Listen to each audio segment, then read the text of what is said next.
Hello and welcome to our second unit on atomic structure. I know that the PowerPoints are posted online and many of you have already started copying up the notes, but I thought it'd be helpful if I still, even if I'm just reading, maybe I can add a little extras. So atomic structure. Oh, you probably really can't read that, but there's a reason why I have this background, colors of the rainbow, which will be easier to see on your version than this. So those of you that took physics, you definitely talked about the property of a wave. In chemistry, we're not going to go into as much detail as you did in physics because you don't need to take physics to take chemistry. So we're just going to take the points that we need. So physics students, you've talked about waves. Pre-cal students, you've also talked about waves. We drew sinusoidal curves, sine and cosine. So this is, you had some previous experience with waves. So a wave, our definition is a disturbance that moves from one place to another. So just some basic definitions today. So a wavelength, we define it as a disturbance between two adjacent corresponding points.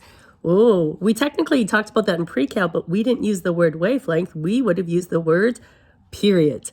So what we defined in physics as chemistry as a wavelength, in pre-cal we said period. So basically, is when does the wave start to repeat itself? Now the symbol is lambda. Oh, we know our Greek letters now, thanks to COVID. Greek letter lambda. Oh, was that one of the variants? Yes, we are past lambda now. So the symbol is lambda. So yes, we get to speak and write Greek. And the unit we use is meters, or more often we use nanometers. So 1 meter is 10 to the power of 9 nanometers. Okay, so that is a wavelength. And then amplitude. Oh, we talked about amplitude in pre-cal. We know how to do that, and I'm sure you talked about it in physics. Our definition of amplitude is the amount of displacement from the equilibrium position. So I think that's not the exact term we used in pre-cal, but it was the same thing. So basically, amplitude is how much you go above or below a neutral position. Frequency, that's pretty straightforward. How many waves past a given point and in a given unit of time? Oh, we're going to be speaking more Greek. Oh, the Greek letter nu. Actually, here's the fun fact. Our latest variant, Omicron, was supposed to be labeled nu if you followed the Greek alphabet, but we bypassed it because nu sounded too much like new and EU. So we jumped ahead to Omicron. So, unfortunately, we know our Greek letter alphabet too well, thanks to COVID and Omicron. Okay, back to chemistry. So yes, frequency, how many waves pass a given point in a given amount of time? And that's the Greek letter nu. And the unit, there's different units we can use for frequency. Cycles per second, CPS, or per second, s to the power of -1 per second, or hertz. So in physics, you probably use the unit hertz. 1 hertz is 1 cycle per second. Okay, this definition or this diagram, we definitely drew diagrams. If we looked at, if this is a pre-cal class, we'd say, this is a sine or cos graph. The wavelength, what we call wavelength in chemistry and physics, we called period in pre-cal. And then the amplitude is how much you go above or below the neutral position. So that's how we talked about it in pre-cal. And then in physics, you would have called it wavelength. Oh, velocity. Oh, we're going back to grade 10 science. Look at that. Grade 10 science. We learned about velocity back in grade 10 science. Yes, velocity and speed are not the same thing. Yes, physics students, we know the difference. Velocity is speed with a direction. Yes, there's two differences. But in general terms, it's okay if we say the same thing. Yes, we know the difference, physics students. So velocity in a given medium, it's the speed. In a given medium, the speed of a wave is constant. So, back in grade 10 science, speed or velocity, again, we're not talking about vectors or directions, so for us, that's okay. Speed is distance over time. So, if a wave travels one wavelength in t seconds, then what's its speed? Distance over time, the distance one wavelength travels is lambda. There's our Greek letter lambda, and then t is time. So rearranging it, the formula for a wave, C equals nu times lambda, which means frequency times wavelength is equal to a constant. And that constant is the speed of light. In grade 12 chemistry, we no longer have to do calculations. In the old curriculum, we'd be doing a lot of calculations. It's no longer in high school chemistry. But if you go into university chemistry, you will use that formula quite a bit. That constant is equal to frequency times lambda. So just introducing that. So when you get to grade 12 chemistry, you're going to remember, we know the basic terms from grade 12 chemistry, but you're going to have to do a lot more calculations with it in university.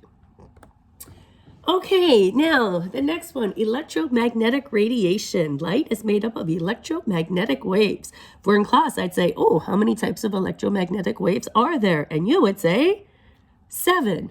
The 7 types are radio waves, microwaves, infrared waves, visible light, ultraviolet waves, X-rays, and gamma rays. And then we would draw this. Oh, sorry, I'm ahead. And what do they all have in common? I think this is a question that's going to be in your worksheet today.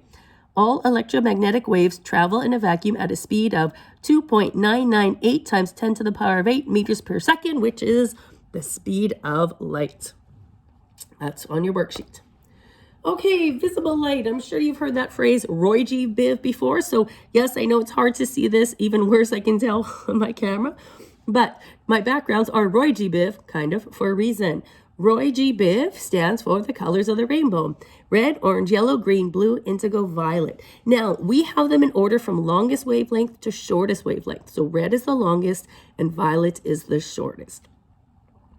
And then in class, we would have been drawing this diagram together. Now, for this course, we don't have to memorize the numbers. We just need to see the pattern. So we would have, first of all, drawn the wave. So we basically take our sine or cos graph, and then, we are changing the wavelength. So what happens? When you have a longer wavelength, you have a shorter frequency. When you have a shorter wavelength, a higher frequency. What kind of relationship is that? I believe the word is inverse.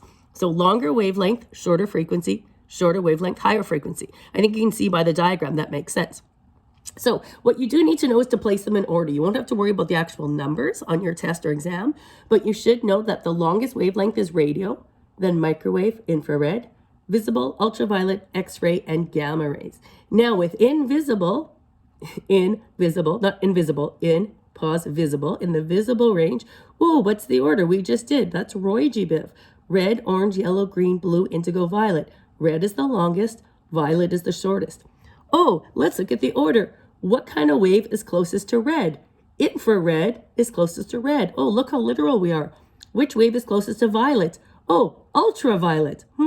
We are very technical in science. So like I said, you won't need to worry about the numbers, but you do need to know how to place them in order of increasing or decreasing wavelength, increasing or decreasing frequency. And notice that a longer wavelength has a shorter frequency and a higher frequency, shorter wavelength. Inverse relationship.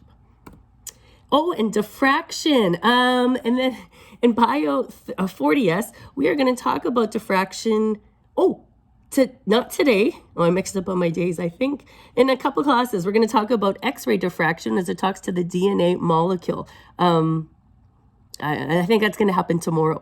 So you're going to see overlap of the word diffraction in Chem 40S and Bio 40S. So our definition of diffraction, it's a bending of waves as it passes through a small opening or goes around corners. And only waves diffract.